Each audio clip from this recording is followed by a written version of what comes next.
Good afternoon, all you TCU Horned Frogs, and thank you for joining us on another lunchtime edition of the Frog for Life podcast.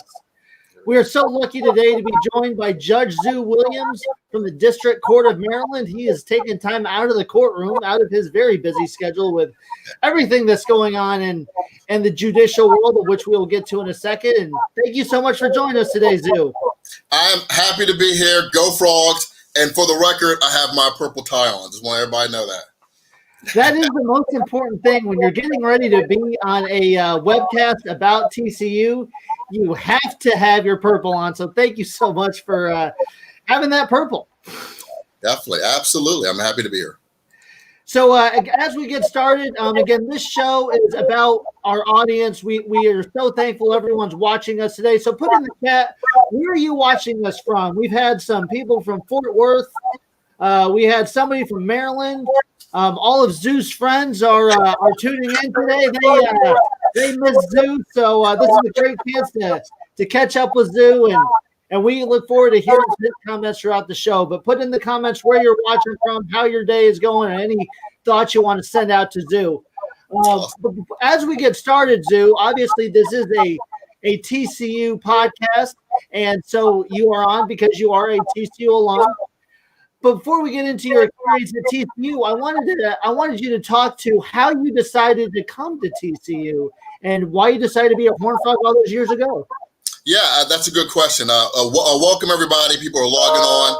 I can feel the love. Hopefully my computer won't ding that much for it. I also want to tell everybody that I do a lot of stuff on my social media. So a lot of the things that I say here today and that you hear about, I allow people to follow me both on my Facebook and my LinkedIn. So just go ahead. I want everybody to reach out and do that. The question that you asked is a very good question. How did I end up there? So I'll be honest. I tell two different stories, a story that's true and a story that's kind of true, right? So the way that I ended up in TCU, the made up kind of true but true story is that I was trying to get back at my parents for making me look at all these schools. You know, when you're 17 and you're an 18-year-old and your parents are like, where are you going to put your applications in? What are you going to do? You kind of say, okay, I'm going to do the ones that I think I'm going to go to. And then I'm going to do the ones that I think are going to be outrageous to my parents. So that's kind of what I did. I saw this at his Christian college catalog because I was focused on that. And I saw a Horned Frog in TCU in Fort Worth, Texas. And I said, there's no better way to get back at my parents than to go ahead and apply for that. So that part of the story is super true. That's what occurred. The other part of the story is that I never once visited the campus, right? I visited every other campus I got in, schools that were quote unquote ranked higher than TCU. I went and visited all the schools of my father and thought I was going to go someplace else. And this is the part where people have a little trouble believing, but it's actually somewhat true. I had a dream, and I don't remember what the dream was. Now I'm not MLK, right? So I don't. So I didn't have a dream. I was about to ask if you had a dream or. I had a dream. That's a good point. I had a dream that I wanted to go to TCU. I don't know the contents of the dream. I don't remember it. But I remember jumping up from sleep, and I run over to my mom. And my mom is very religious. She's like, "Oh, you had a dream, and yes, this is the one. This is the place for you." And she's hugging me. Oh, baby, that's great. You know, I run into my sister's room and I tell her, and my sisters don't care. So they're like, can I go back to doing what I'm doing, right? And I ran to my dad, and my dad's one of my heroes. And I ran to my dad and I said, Dad, I think even though we didn't visit TCU, that I should go there. And my dad looked at me and said, was there money in this dream? But things worked out in that I got a scholarship and grant money, diversity grant, scholarship money to come there. And so I ended up going there. So the answer to your story is that somehow, whichever two stories you believe, I was fated to be there. It was one of the best decisions I made. So you're coming from the East Coast, you come to Texas. Is this this is the first time you've been on the campus. Was it the first time you'd been to DFW also? You know, I had come through Dallas sometime before, but really, yeah, the DFW, as I call it, the FWD, right? So Fort Worth, Dallas Metroplex. when I came through. I didn't know. I stepped off the plane. I remember the one thing I told my dad, because we had a rental car. Everybody had white cars, had these bright white shiny vehicles, small, big trucks, small cars. And I said, why does everybody have white cars in Texas? Because I didn't even know what was going on when I stepped off the plane. It was definitely a leap of faith, right? I guess pun intended, leapfrog, but also spiritually a leap of faith. So you get to the campus, never been there before. You have this dream that leads you there. Yeah. What kind of culture shock? How did the dream, when you get there, how does dream meet reality on your first impressions? Yeah, so I walked in and I had some phone conversations with my roommate, and we stayed at Tom Brown, the old Tom Brown, and we were in the new Tom Brown. We'll talk about that later, but the old Tom Brown Hall.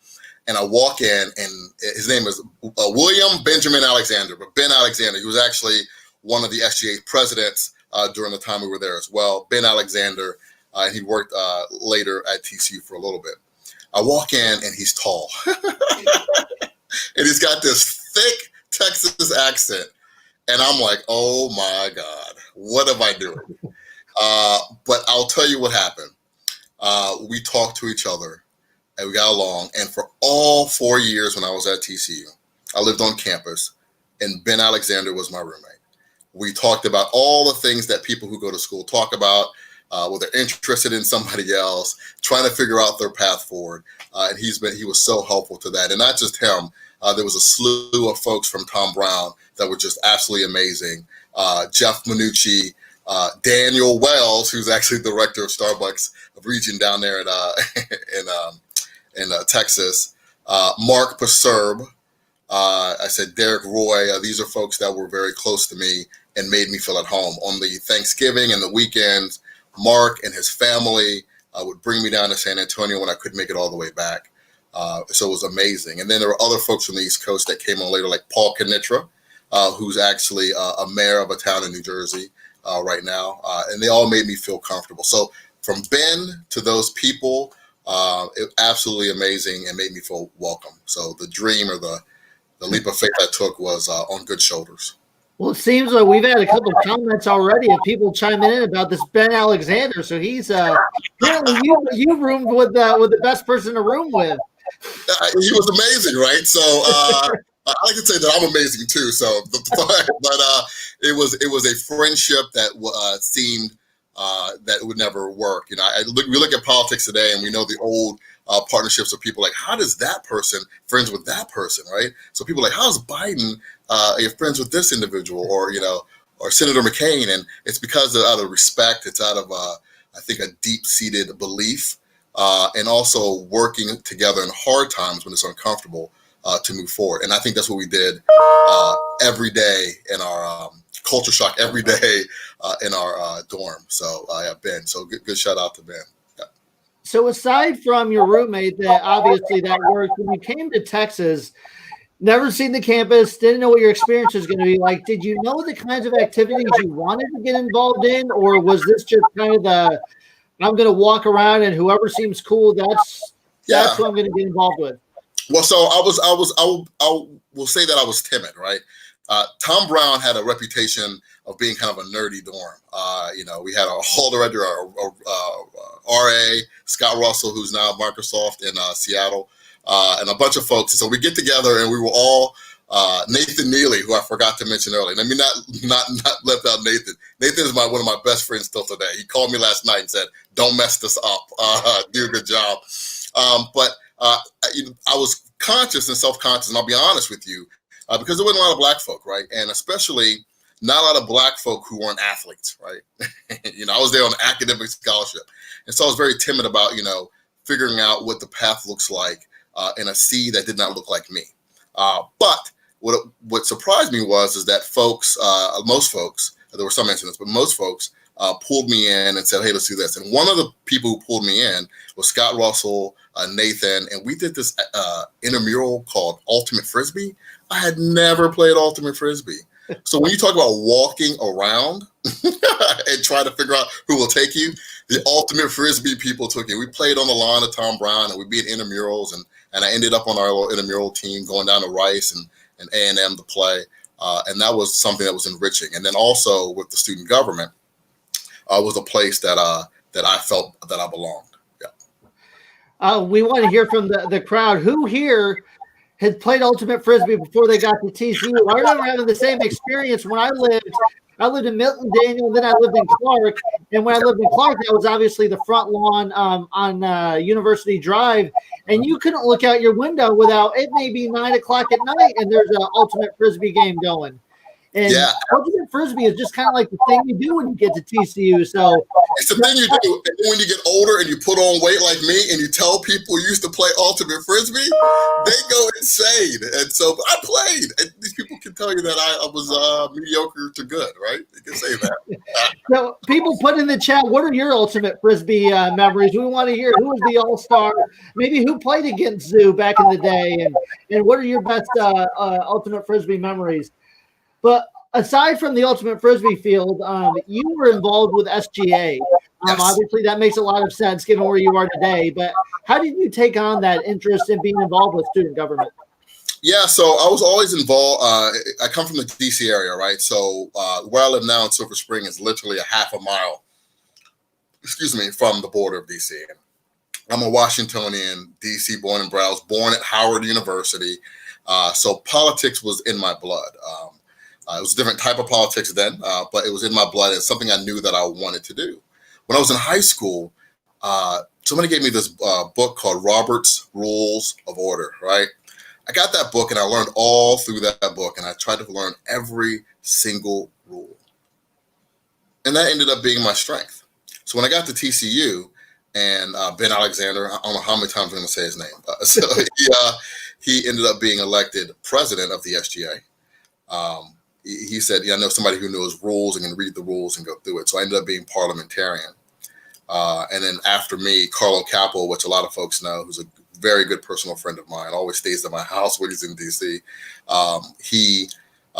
We talked about doing that and doing parliamentary procedure. It was something that I loved because it was based on law and order, such that people got an opportunity to express themselves. It was never used as a way to rush bills through the TCU SGA or to keep people from talking, but it was an orderly way so that people would be forced to listen to each other. And so that was my interest. That's what got me involved, both Ben and Robert's Rules. And so when did you first join SGA, and what was kind of your different roles you held throughout?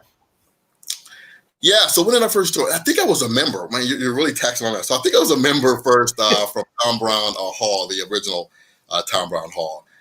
And then I think that both Ben and I were in the student house, right? And then we went up from there. And so I think that's the way that we came in.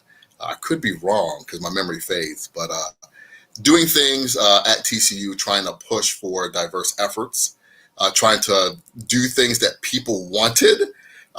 People don't remember what the Maine used to look like. We used to have Eaton's Greens, the Maine. You had to go out to the Greek, Worth Hills, if you wanted. It's not as cohesive as it was then. You had to find like a spot to eat. So food was an important thing that we talked about. One thing that we did when we were there is that we created the shuttle, TCU shuttle. I think it's still in place now. And people were like, why are we going from one end to the other? It's lazy. Why do we have a shuttle in Worth Hills or the Greek? And we were able to get that done and find the money and the path forward. And the administration was very helpful in that. And aside from SGA, you were also involved. You got your degree in the Neely School. Yes.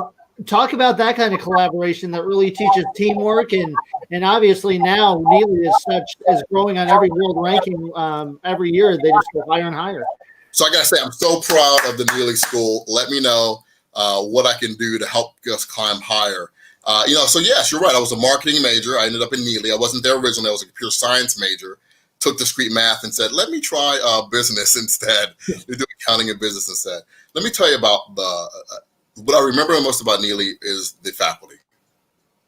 I had friends there. We were in small groups, but the faculty would say, hey, you got to work with folks. We're going to put you in these groups. You're going to have to do these things, these concepts. You're going to have to be well read. I had a subscription, my first subscription to the Wall Street Journal. I had because my marketing professor said do it. Right? My counselor at the time, John Thompson, said, yeah, you should get it every day, and it was free, so we did it. I held that Wall Street Journal subscription all the way up until 3.5 years ago, and then I stopped it. But that's a long duration of time that I had it. They would come and tell me, and they would say, work on this way, work with this person. Here's the thing about teamwork, and I'm glad that you brought it up. The thing about teamwork is that you don't really get to choose who is on your team, especially in the business world. There's going to be women, there's going to be people of different colors, different sexual orientations, so Black folks, Asian folks, there's going to be folks from all over the country. They're going to have different ideas about how to move forward. Being in Neely taught me that you have to find a way forward with folks. You can't just say, I'm going to do this and do it my way, and my way is the best, because I will tell you, you are incorrect. The times when I thought that my way may be the only way and the way correct was so rigid, and being at the Neely School made me break from that. Their leadership, their thoughts about how to operate in a world economy was something that I needed at that time in my life. See, that's one of the things that makes TCU so great, is the fact that you have to confront things and be in uncomfortable situations to move forward. That is the kind of learning that I had when I was in the Neely School. Now, did I always get it right? Absolutely not. Anybody says that they always get it right are truly fooling themselves, because we were young. We were 18, 19, 20. We're trying to figure out our way forward. But the Neely emboldened me to be more confident, to work with people, to speak up. I remember an instance in the Neely, and then we'll change to the next question, where we had to bring in current events. And everybody would bring in Forbes, of course, the Journal. They would bring in, some people would bring in the Times, not very many, but some people bring in the Times. And we would talk about different things that are going on with different companies, especially when we're talking about those companies in our case studies. I remember one day I came in and I brought in a magazine called Black Enterprise. It's not a magazine that a lot of people know about. It's a magazine that a lot of Black folks know about. It was the one that my parents had in their living room when we talked about business. It was mostly focused on small startup Black businesses, large Black businesses, and so I picked mine from that. And I remember being in front of the classroom saying, well, I got my source is Black Enterprise. Here is what my article is. And I can't remember what the article was. And the class was silent. I didn't know if I had picked the wrong source, and I felt really out of place. And I sat down, and the next person went.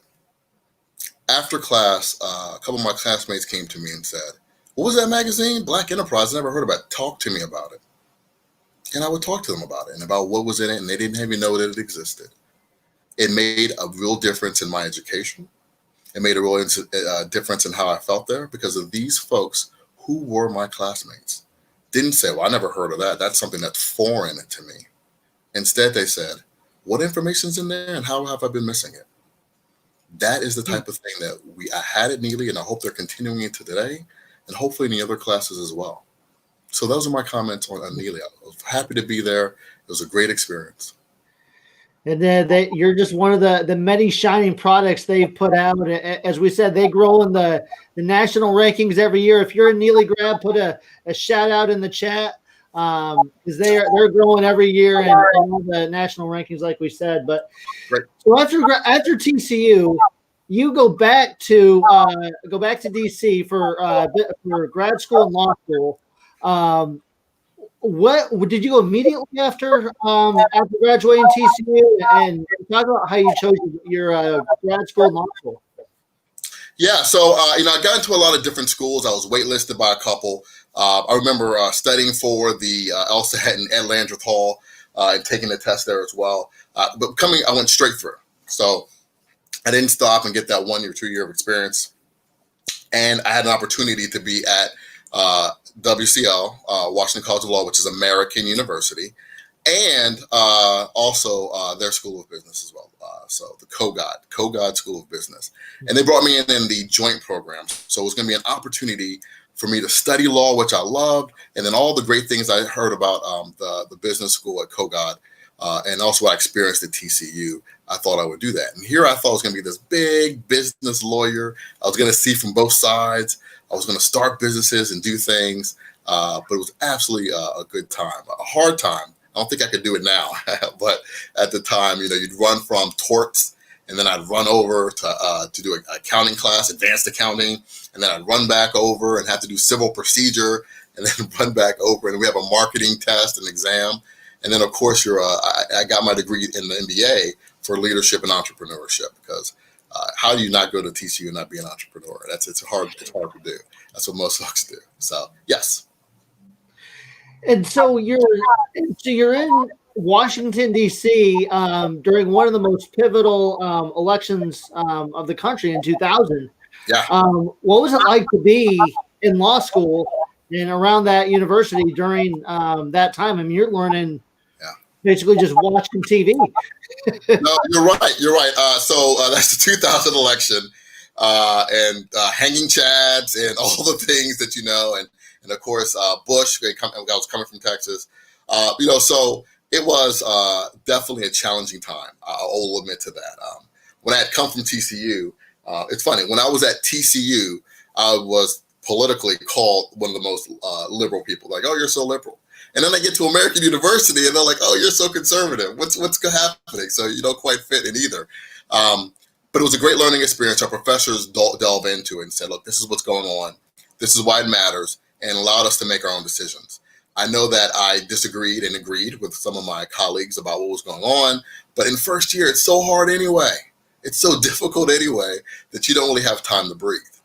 Now, I always joke when I talk to my friends who went to AU, WCL, that every one of the 3 years I was in law school, something happened, right? Number one, we had the presidential election, right?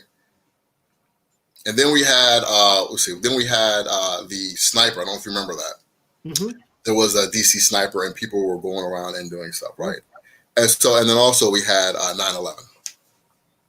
So every year we were challenged by something when we were there, but it helped me grow and understand and be able to listen. I think that's the most I learned. I think 9/11, when I was in law school, was probably the most indelible mark on my life because we have such a diverse law school, and that's one of the things we're proud of.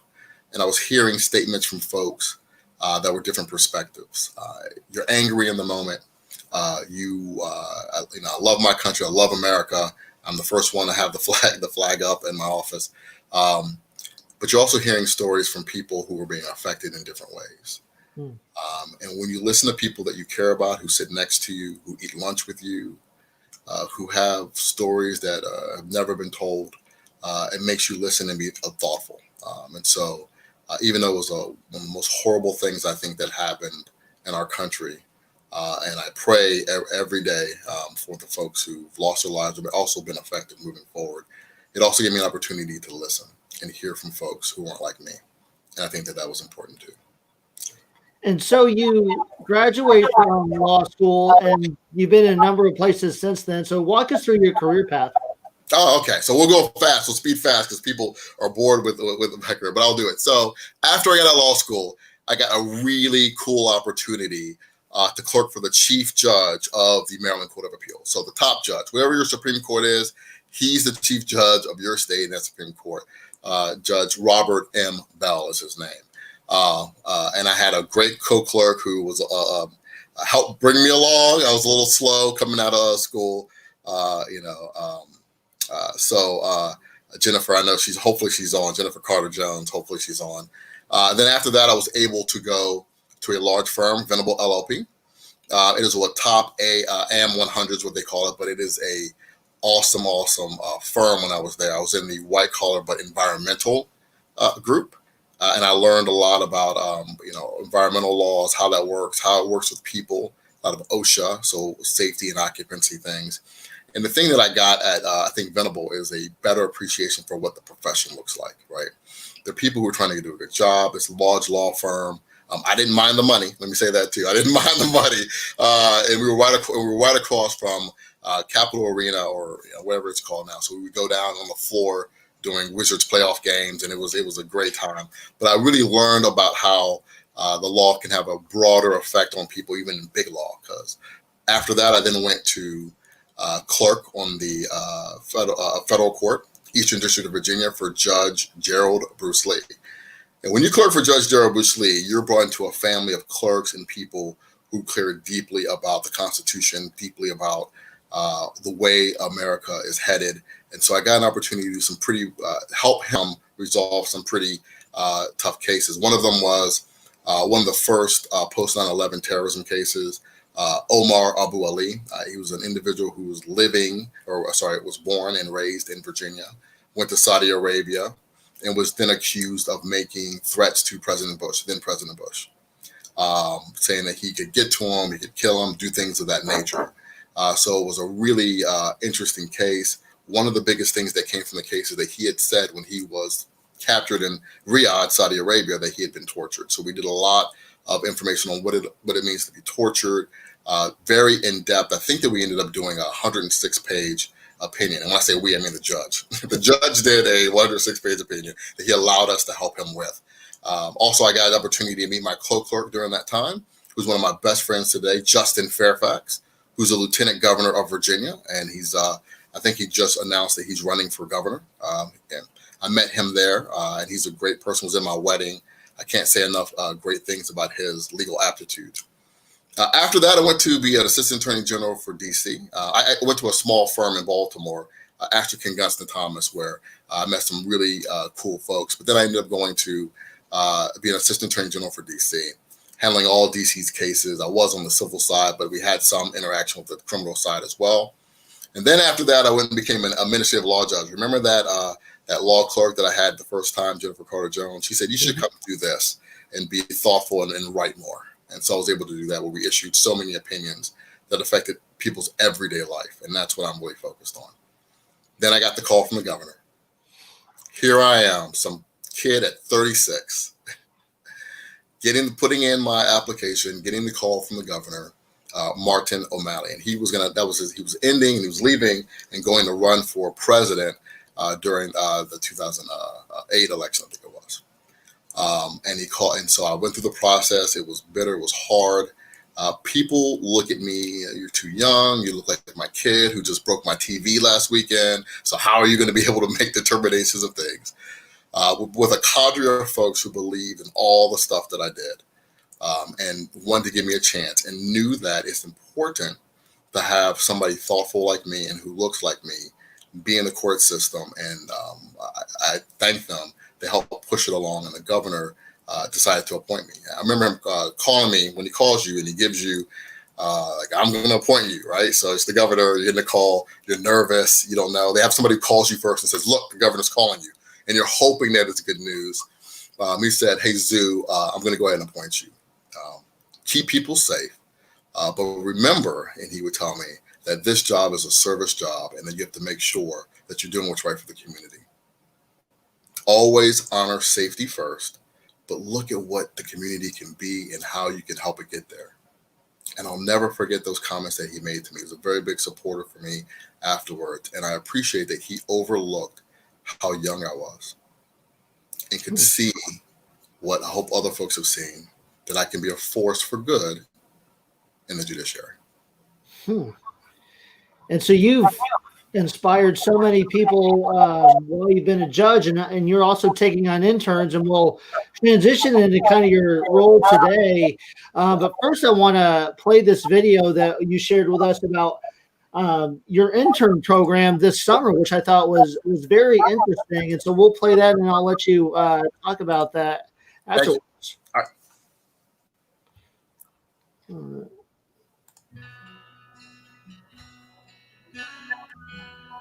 I had an opportunity to make this summer virtual. I understand the severity of COVID, but at the same time, I like to think that we're in a position to do a lot of good for a lot of people if we really push ourselves.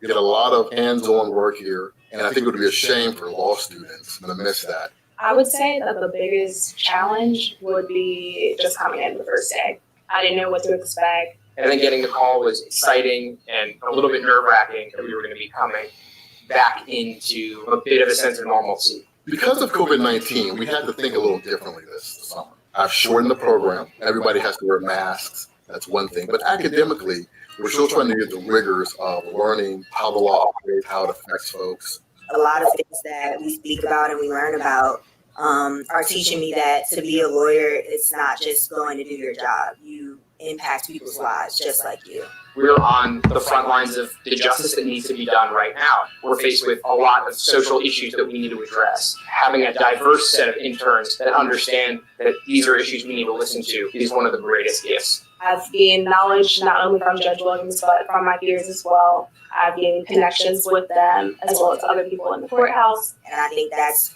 what's going to lead me to be a better litigator and possibly one day a judge. I know a lot of people haven't had this experience, aren't able to come in due to the pandemic, so I feel extremely lucky to be able to come in. This is an opportunity that I have to make the most out of because I am one of the few people given this chance. Watching these judges with their masks explaining why we're virtually having hearings because of the global pandemic, we're so much more resilient than we think, and we'll get through it. Don't lose heart. These are the moments where people can let go of their dreams, and we don't want that to happen. When you see something you want, try to think about something new about how to get it. And I think that's the way that students can do. And they can make not only themselves and their parents proud, but they can have a meaningful change to what the future looks like. And so, I mean, you're having to combat not only the judicial system and with a COVID world, but also still find a way to inspire and teach interns. How'd you come up with how to adapt to the judicial system on the fly like this? Yeah, so I had been doing the program. So first of all, it's the American Bar Association's JIAP program. So I want to get a shout out to the American Bar Association for giving me the room to be creative in doing it, especially for the DC area in Maryland. Gail Howard and a number of other folks to let me do it. Here's the thing of the reason why I decided to power through, right, during this COVID time. We know that disproportionately the number of judges and folks who are involved at the highest level of the judiciary aren't people of color. And that's a lot because they don't have access, I think, this is one of my views, right? So have access to knowing that their career can go that direction from a very early age. That's one of the reasons why I have mostly law students, but now I have some undergrad and high school students participating with me in my chambers. We know that the COVID epidemic has affected Americans in ways that we experience now, but we won't know how we've dealt with it until later. It's giving us some mental and emotional trauma for all Americans. And it's been something that we grapple with and has become divisive in America today. I was thinking about this year because of the panic to just go out and say, no, not this year, guys. Whatever class comes in this year who I would have been able to help, that I can't help you. I talked about it. I have a crew of folks that I always talk about with close associates that I talk to. And one of them is Judge Lee, Gerald Bruce Lee, in Eastern District of Virginia. The other is Roger Fairfax, a number of folks, Justin, folks that have been in my life, my mama, she's always going to be in the mix, and just a lot of people. And I said, hey, you know what? I don't think I have the energy to go forward. One thing that a lot of people don't know is that last year, and I'm not trying to be somber, that I almost died. I had a a blood clot in my heart, and I was coming home from work and fell and collapsed in my driveway. Folks know I have 3 younger kids, and watching out and having your younger kids see you falling, and you think about the way that the things that you're never going to see from them again. Never going to see them graduate from high school. Never going to see them go to TCU. You're never going to see them do those things. And I was reminded about all the stuff that I haven't done and all the ways that I haven't been as helpful to folks, especially when folks have been helpful to me. And these people got together and they impressed upon me, not only that it is important to not forget to make pathways for folks that come behind you and folks that look like you and folks that don't look like you and folks that love differently than you love. Who's going to do it? You see it as, I'll just do it next year. But as we learn, and spiritually for those folks who believe, tomorrow is not promised. So I took a hard thought to myself, and then I went to my admin judge who really controls the facilities. And I kind of got her view about it and said I was going to move forward. And I got a view for some other folks and then how to do it in a safe way, how to do it science-based and in a safe way to have folks come back. And we were able to develop it 6 feet apart, masks. I would limit the time that they were there. And I'll tell you why I think it was important and why it was a good move. We are in an age right now of anxiety, and I could feel it from the first day that these interns came in. Black interns, white interns, straight, lesbian, trans. Folks came, I could feel the letdown that they felt just in that summer. And we all had to take a big breath. And I said, here's what we're going to do. We're going to do all the things that keep us smart. We're going to do scholarly articles. We're going to learn about the law. We're also going to express ourselves through art. And at the end of this internship, you're going to give to me something that you think collectively expresses yourself in art. I'm going to hang it in my chambers. They all got together and they decided to do Black Lives Matter and do the responses that the judiciary has made since post George Floyd. And so they would have all these comments that the top judiciaries in every state that had mentioned or said something. They put a thermometer on it so that the ones that they thought were the best were the hot ones, the ones that are red. And they put on the other end blue, for the ones that they thought were good statements, but statements that weren't enough in their artistic viewpoints. And then they left blanks in the map of the United States or states who haven't spoken up. And then under each state who had a statement, they have a picture of a person who had been killed. And in the states where there wasn't a statement, they have a picture of that as well. Now, let me say something. They're not artists. I will say they were there to learn the law and learn its effect on people and what really matters. And if systematic racism, how to root it out. That's what they were there to learn and figure out. But the art piece that they gave to me was one of my favorite. Yeah, it was falling off a little bit and you had to fix it and tape it. But when you look at the awesome thoughts that they were doing, remember they were doing briefs and they were doing other stuff and running to different places. And I was like a boot camp. But at the last day, they were able to present it to me and it hangs in my office till today. Not because I'm trying to make people feel uncomfortable or push them in the direction. But what they have shown is that people who care and want to become lawyers, there's a lot of work to be done. When I see that, and I think back at my decision to make sure that there was a place for them to succeed, to learn, I have no doubt it was the right choice. Is there a moment that sticks out throughout the summer, aside from the art project, where as you're going through the boot camp, as you call that you just think, this is why I did this? Yeah. So one of the moments I think is that I was able to partnership, and the ABA has allowed me room to do this. My judiciary has allowed me rooms to do this. I have partnered with big time companies in America to have conversations with their upper lawyers, the lawyers who make decisions, the lawyers who are in the courtroom, who make decisions, the lawyers at the top levels. And those companies are Facebook, Microsoft, Discovery Channel, one that's not a company, but the State Department.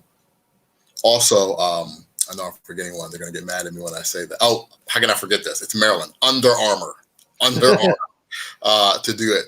And there's moments where they get in, these folks talk about their journeys, and watching the faces of the interns and seeing that they can do it too. That the journeys are sometimes rough, they're not straight, that you need to make sure that you take advice and keep moving and keep pushing. Seeing that kind of elated on their faces and then contacting. One of the great things is that I was able to place one person at Discovery, or help Discovery place this one person who was one of my part of the larger intern group. Those are success stories. Those are tiny victories, I think. And when I see that and they smile and they feel relieved and that they're not alone or weird, I appreciate that, because that's the same feelings that I know that I had and that people, even at the most successful parts in American culture, have as well. And so that was something different from the art project that I thought was impressive. And one name that's really been on the thoughts of all Americans the last week in the judiciary system was the loss of Ruth Bader Ginsburg. You actually were telling me prior that you actually had the chance to meet with her on a couple of occasions. Why don't you share what those experiences were like? First of all, her family and friends are in my thoughts. What a wonderful person. I met her on 2 occasions, is one of the stories that I told you. One occasion, I think it was the most personal occasion, is that she married 2 of my friends. She was she performed the ceremony before 2 of my friends, John and Morgan Weinberg. And actually, Morgan Weinberg, she's now the press head of the number 1 press person at the State Department. And I remember going to their wedding, and I was excited because we were close friends, so I got to sit up front. I wasn't like everybody else who had to sit back. I got to sit up front because we were close friends. John and I went to school together. He's one of my close personal confidants. So I sat up there, and I could hear her voice, and I was leaning in because everything that she says is so incredibly important and thoughtful. And so I'm listening to her, I'm engaging her, and my heart's racing the whole time because it's just a marriage ceremony. Everybody else is like, "Ooh, look how pretty the bride is. Woo, look at this. This is awesome." And they're tired crying because they remember these 2 when they're children. And my heart is racing because she is the person delivering, tying them together. It was amazing. I tried to dance with her. That did not work out well. I'm kind of big in size. She's not so big in size, but she was absolutely amazing. It was an amazing wedding, but she made it right. And she was so personable and knew them so closely. And it was hearing somebody speak in that way and having that kind of talent, right? People say, "Oh, Judge Williams, you're so well-spoken." You got to hear her. She's amazing. The second time was at one of my law schools. She was friends with one of my professors, Stephen Wormill, who's also a friend of mine and helps with the ABA program and also gives me counsel as well. And she came and she spoke and she lit it on fire. There were other justices there, but she lit it on fire. She's going to be missed. If you think about all the things she accomplished, if you think about how she has set a rhythm for women being nominated and women getting a real chance, and men seeing women succeed is as important as women seeing women succeed. I get to tell my sons and daughters that I met her. I get to tell them the story that I tried to dance with her, but I'll embellish the story. Like, I had all these moves and she wasn't keeping up. But knowing her, how she has affected the judicial system is extremely awesome. And reading her writing, woo! You want to, nerds like us, you want to curl up with a good book, pick one of her opinions or dissents. But that may just because I'm a law nerd. So maybe that doesn't work for you, right? Maybe Daniel Stills is more your thing. So go ahead. I said a lot there. People to tune in. So I said a lot. So those are phenomenal stories that I think we all wish we could have watched, especially trying to dance with the Christy Hobbs love. She loved that you tried that. I do want to touch on one more. It was most impressive when I was doing the worm, and she was looking down at me with her gout. Now just go ahead. Which you probably learned at one of your SGA parties, which we'll touch on in a bit. Yeah, we can talk if y'all want to talk about that. Yeah. But stuff we're going to talk about. We're going to touch on that in a second, but I do have to get one more professional question. Since you are a judge, you're near DC. Obviously, there's a lot of anxiety around the country about the next 6 weeks with the election, about the pandemic, as you talked about. What kind of message would you give to your constituents? Would you give to Americans about just anxiety about social justice, election, the virus, all the things that are going on, and just kind of, as one of the leaders in the country, I guess kind of what is your elevator pitch, or what would you talk about that? Well, I try to stay in my lane because I'm in the judiciary, and I know the legislature and the executive branch have their own way of seeing things, and I appreciate that. Here's what I will say on those issues, and there were 2 issues, essentially. There was the COVID issue, and there was also the systematic racism / Black Lives Matter / end racism, right? Those are all the things that we're talking about. Let me say this. One of my favorite singers is Jamie Cullum. For those of you who don't know him, Jamie Cullum is this really short British guy. And he does new jazz. He partners with Jay-Z, Rihanna, a number of folks, and helps them write their songs. He does covers. He does his own original songs. And one song he came out with recently and his most recent album, Taller, talks about the age of anxiety. We are in the age of anxiety. We cannot turn on our TV. We can't have a podcast. We can't do all these things without hearing something that is completely frustrating to who we are and who we are as a people in America. Folks who say it's always been that way, that's not true. It's been different degrees of it. But I think that people are in this age of anxiety, and it's affecting us on a daily basis, both with our mental health and also about how we can see what the future of America looks like. We're constantly being berated by people using language that's inappropriate. We're constantly being rated by trying to separate and say us versus them. And we're not listening to each other. We think each of us think we know it all. And we don't step in the shoes and have different perspectives, and that's a problem. But let me tell you some good things. Right? Young people are coming together. There's still problems, I'm sure, at TCU and people walking around, but young people are coming together, doing tiny victories here and there. One of the things that you pointed out to me that got past me was the mural that was painted in racism. Got an opportunity to look at that mural and talk and think about it and think about what that means. And I know some people may not be ready to talk specifically about Black Lives Matter and what that means. The fences go up. But I would encourage people to think about hearing other people's stories and what these stories that they have. Now, I have 3 children, two black boys and a black girl. So Silas, Xavier, and Cora, they're beautiful. If you follow me on Facebook, you'll see that even this morning they were watching me and cheering me on and making coffee. I can't make this stuff up. And I look into their eyes and about what the future looks like for them. I think about how I contribute or am complicit of being in the justice system by not being more careful with my words, careful with how I look at other people's positions to make sure that fairness is going forward. How I can find tiny victories by leading folks, bringing folks into the fold, educating folks, trying to get folks on the path to making America what America promises that it can be. It's not easy. It is difficult. And along the way, you're going to make mistakes, and I'm going to make mistakes. But that doesn't mean that we shouldn't still talk about uncomfortable things. It doesn't mean that Black Lives Matter is just something somebody made up, and that doesn't make any sense. You have to listen to what's going on. I think about when my children are older, and hopefully I get to see that. When they get pulled over or if they get caught up in the justice system, are they going to have a judge like me who's going to be thoughtful about where they come from and what happens? Still apply the law, still safety first. That is so much important. You know, I was sitting with my son. I'll tell you a different story. So I got a haircut yesterday because everybody says you can't go on TV, being a scrub, right? And so my barber, he's excellent. His name is Ramon.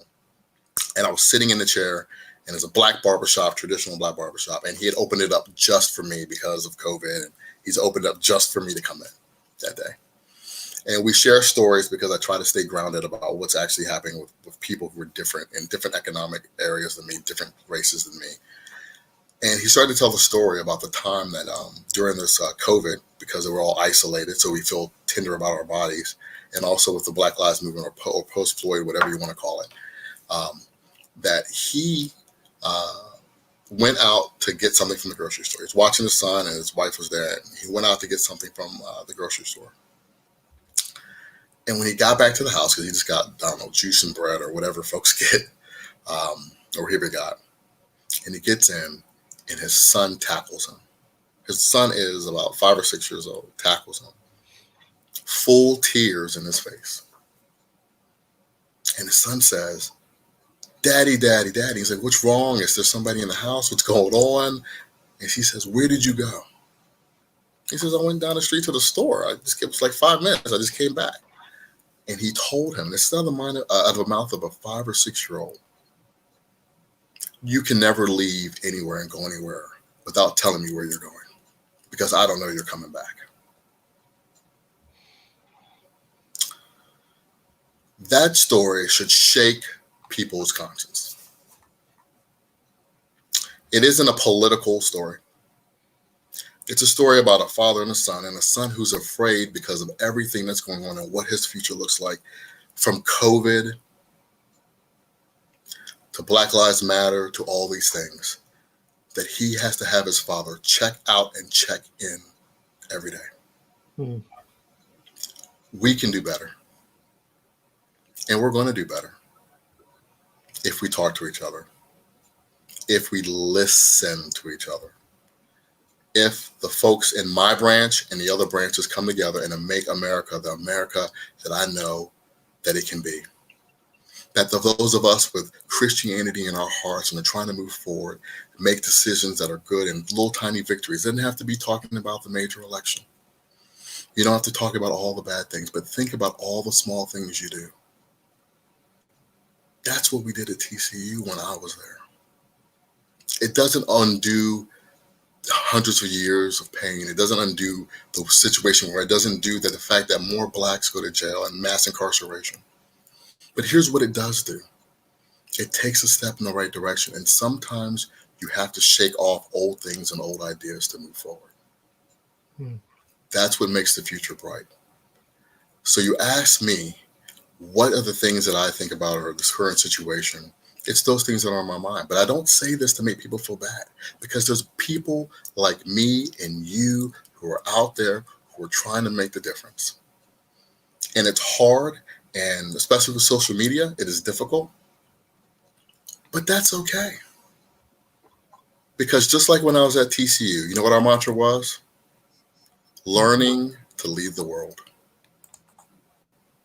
And or change the world. That's what we're going to do. Those are my thoughts. And I know you have to get going, and I could go for 3 more hours and just listen to you talk about all these things, and we don't even have time to get into some of the more memorable memories that you had shared earlier. But I do want to end on a happier note while also touching into what you just spoke about. I'm going to put a picture up that you shared with us. All right, I'll put my glasses on. Don't make fun of me. Okay, no. This is, I think it'll be, I just want you to share your thoughts about what your worldview was like when this picture was taken. Yeah, what my worldview was like. My worldview in this picture, this is the House of Reps. I see Sarah's there, Marcus Kane. Oh, everybody's there, man. There's Paul in the back, Ben, Tall, Carlo. Just so many folks just went up in that. So my worldview at that time, I think, was substantially similar. I think I was looking for a way. If you notice, this picture speaks volumes about how TCU was when I was there. But that's a genuine smile that you're seeing from me, because the people who were in that photograph were working to make TCU a more inclusive place and a better place. I think if I'm going to be honest, probably it was on a Friday, and I was probably thinking about, it is Sarah Burleson. Thanks, Mary. Mary Kathleen's on it, man. She's on it. Who's also, I think, a public defender or some type of legal aid type lawyer. She's amazing. All right, Mari Mooneyham.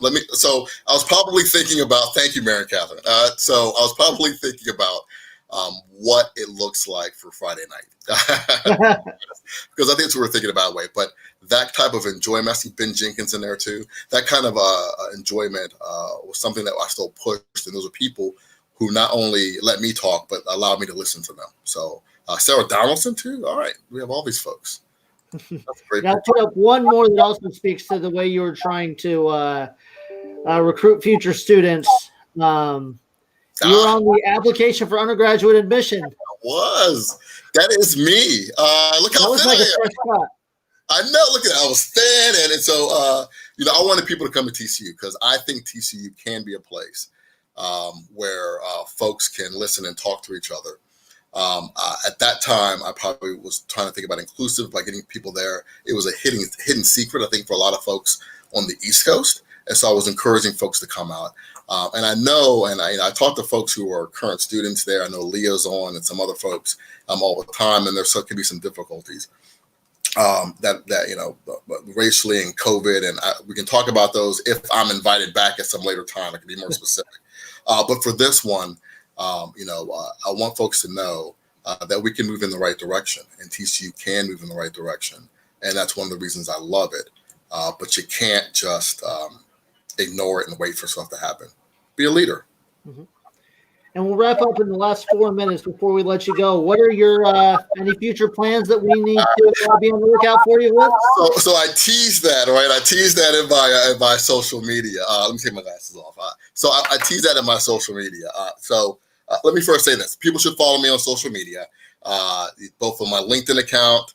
You can just do it. I'll add you. And then also, I have a lot of folks that follow me because I have a lot of thoughts on different issues, especially when it comes to the way the judiciary works. So, and on Facebook too. So Facebook and LinkedIn, we can carry these conversations. Here's what I will say. I'm looking to do the most good for the most folks. And right now, that is being where I am. I'm able to do the program. I'm able to do, think about the cases before me, give different views to my colleagues, follow the law, keep people safe, which is, again, honor safety first. But I've been doing a lot more writing. I'm teaching at American University now. So I will say this. We don't know what's going to happen come November. We don't know what's going to happen after that. But I will tease this and say that I plan to be in the place where I can do the most good for the most people. And I will commit to right now, as I make my next move, when I make my next move, that I'll do it right here for TCU first. I'll do it right here. If the show's still around, I'll do it here. I'll do it at TCU because I love it so much. You'll be the first to know. You're my family about what I plan to do. But I hope it'll be big, but more important, it'll be helpful and will move us forward in America. So what I think I just heard is that on the Frog for Life podcast, in about 2022 or 2023, you're going to have the presidential run right here on the Frog for Life podcast. Who wants the limited power of a president? No, I'm just talking. No. It could be. I'm not saying that I will do it here. I will definitely do Frog for Life podcast. You guys are doing a great job. TCU should be the folks to know first. You're the folks that nurtured me, didn't hit me too hard over the head when I made mistakes, and can move forward and can change the world again. I believe in it. And also, go Frogs. We want to make sure we win in football too. That's right. Awesome. That's right. Well, thank you so much for joining us. This has been a recording. People need to go back to our pages and rewatch. So much wisdom was shared. And I wish we could go, like I said, for another 3 hours. But we'll also get back to judicial. I'm sorry, Rob. If you invite me back, I'll tell all the stories about the SGA parties and all the stuff that I teased. I'll be very honest about that stuff. I want to know what a surge protector fight is. Well, call me back, bring me back, and I'll tell you all about it. And none of my friends. All right. Well, thank you so much, Zoo. We loved having you, and